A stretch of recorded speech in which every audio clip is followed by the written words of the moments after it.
In this video, we will cover differentiating between hosted and non-hosted families and recognizing family hosting types. Using hosted versus non-hosted components is a classic Revit debate. Some people have strong convictions on one side or the other. Which method you use should depend on your workflows and what's going to work best for your projects. To begin, let's go through the process of creating a new family. Click the File tab and then select New Family. In the New Family Select Template File dialog, you can select the template you want to use to start your family. I'll scroll down to the generic model templates and you can see that there are several hosting options. There's generic model ceiling-based, face-based, floor-based, line-based, pattern-based, roof-based, wall-based, and so on. Not every category has all of these options.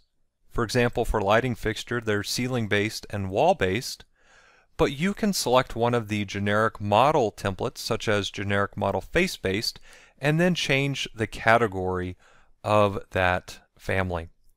Now, it's important to note that when working with MEP elements, face-based is typically the way to go.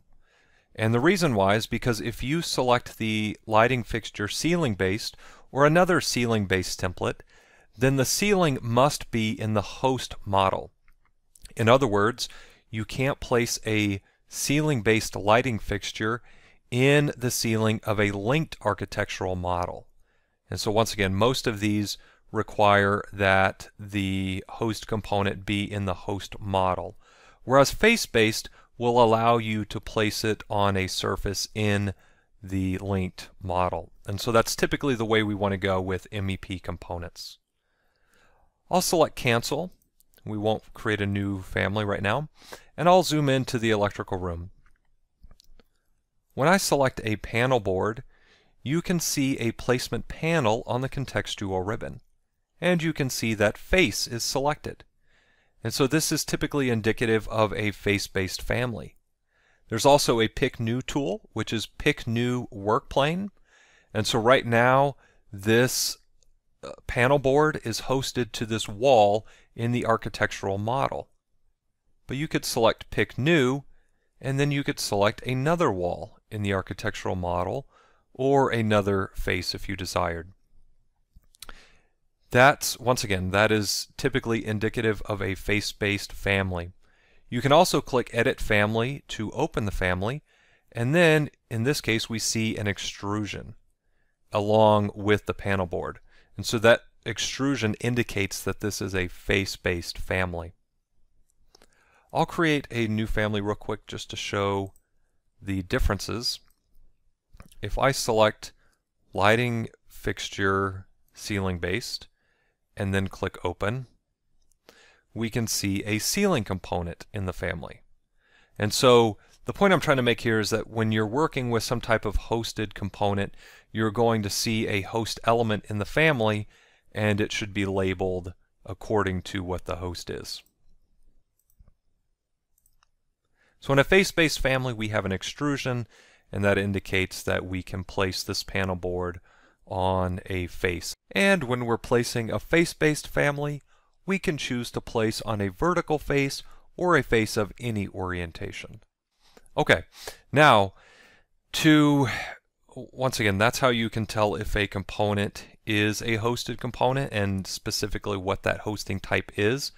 And now to see something that can happen with hosted components is if they become unhosted or their host element is no longer there, then they become an orphaned element.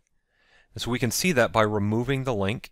And so if we switch to the Manage ribbon, and then in the Manage Project panel, click Manage Links, and then we'll select the linked architectural model and select Remove, and then click OK. And we will receive a warning, several warnings stating that a hosting element no longer exists. And so we'll click OK and then click OK to close the Manage Links dialog. And now if I select that panel board, you can see an icon next to it that indicates that it is an orphaned component. And to see all of those, I can switch to the Collaborate ribbon, and then in the Coordinate panel, click Reconcile Hosting. And this opens the Reconcile Hosting panel, and you can now see all of the orphaned elements, and they are divided up by category. And so in this case, I have electrical equipment and electrical fixtures that are orphaned. And as you can see here, there's several components, duplexes, electrical equipment, several things that have become orphaned. And so that's one of the reasons some people like to stick with non-hosted components, is so they don't have to worry about that component becoming orphaned. But some people like to have a host that they can host it to so that it remains connected. And so in the case of a wall, say we have electrical fixtures that are hosted to a wall, and if that wall were to move in a certain direction, then the fixture would remain hosted to it. Now we do have some issues with lighting fixtures and ceilings, and so once again they can be hosted to a ceiling in an architectural model, but they can't be hosted to the ceiling grid. So in other words, if the ceiling moves up or down, the lighting fixture would remain hosted to it, but if the ceiling grids were to move, the lighting fixture would not move with it in the linked architectural model.